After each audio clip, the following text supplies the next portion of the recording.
10 seconds, 5 seconds, start.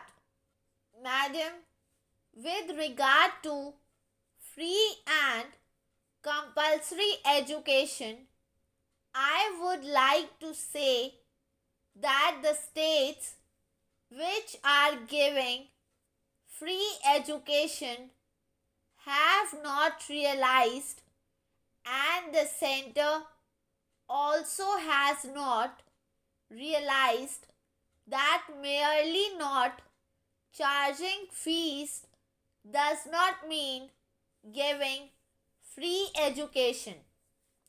The cost of textbooks, the often changed textbooks, the cost of paper material, and the compulsion about using paper and pencil or paper and ball pen right from the primary stage, the cost of uniforms, the cost in respect of games fees, and this comes to so much that the words free education become a mockery.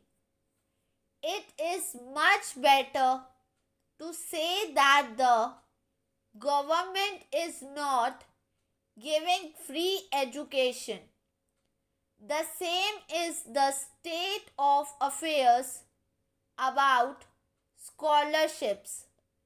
I went to a district headquarters to find out what information could be passed on up to the village level about the various scholarships and facilities available right from the center to the state, and you would be surprised, madam, that the central district authority of the place, or even the headquarters authority of the place, is not at all aware that there are scholarships available not only to the sections of students, which I do not want to repeat, but also to the children of the defense personnel and the children of the railway personnel. I can say here that one can almost challenge the education ministry to produce an overall picture within a week's time and show what are the requirements of compulsory education in the whole country as far as funds are concerned and how much is being spent. I come to the point of lack of coordination. The education ministry does not know that there are very many scholarships today open to children of the personnel employed under the various ministries.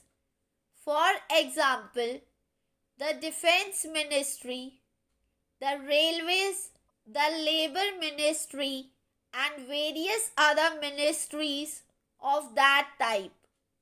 Only if all those resources are pooled together and a complete picture of educational expenditure is taken, will they be able to say what expenditure is being incurred, what facilities are available, and what scholarships are available.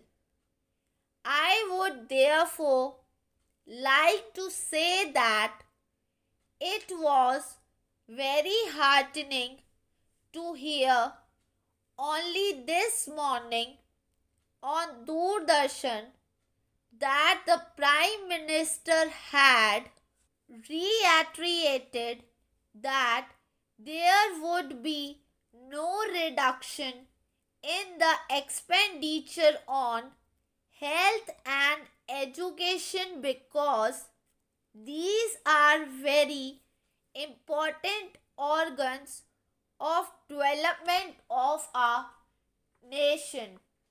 Time and again, we are assured by the government that there will not be any curtailment in the expenditure on education at the primary stage and on women's education.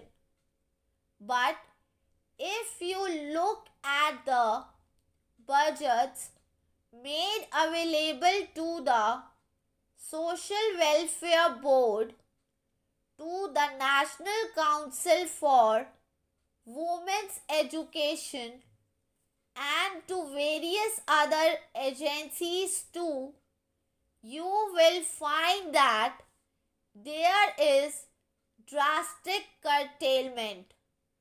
What happens is that as the policy goes on changing every couple of years, people lose all confidence in the government's sincerity about delivering anything on a long-term basis. I would refer to one example, and that is about the policy originally determined to train midwives through the Health Ministry and the Social Welfare Board. The Health Ministry had assigned this task to the Social Welfare Board, and later on it was found that there was not enough employment potential and the scheme was withdrawn. I would therefore point out that not only it is necessary to have coordination in matters of development of defense production, but also it is more essential to have coordination in important matters in the 6 ministries, that is labor, railways, health, community development, agriculture, which ministry was also training gram sevikas for the spread of information about nutrition, and the education ministry, which has the Social Welfare Board, etc. It is also necessary to have coordination about the cinema. I mean the Information and Broadcasting Ministry.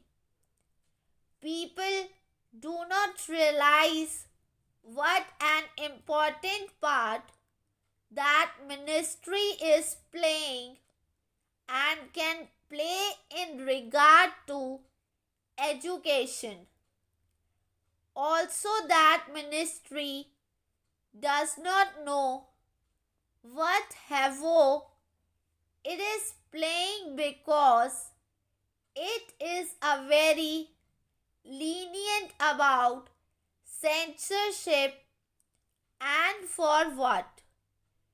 For fear of the high courts taking them to task through some decree against them.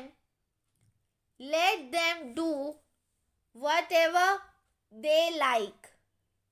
But I am quite sure that the high courts will not go outside the constitution, which gives them special powers even against Article 29 and others about the freedom of expression and all that. Therefore, the Information and Broadcasting Ministry should realize that visual education through films which depict crimes and all other things is very harmful to young, immature, and juvenile minds, and it should take the advice or coordination or help of the psychological experts and of the education ministry and decide what films should be shown and what not. After all, you cannot carry on propaganda of one type and expect the country suddenly to produce citizens of a model type. I would refer to another matter, and that is where also coordination is required. It is about the ministries of mines and fuel and commerce and industry.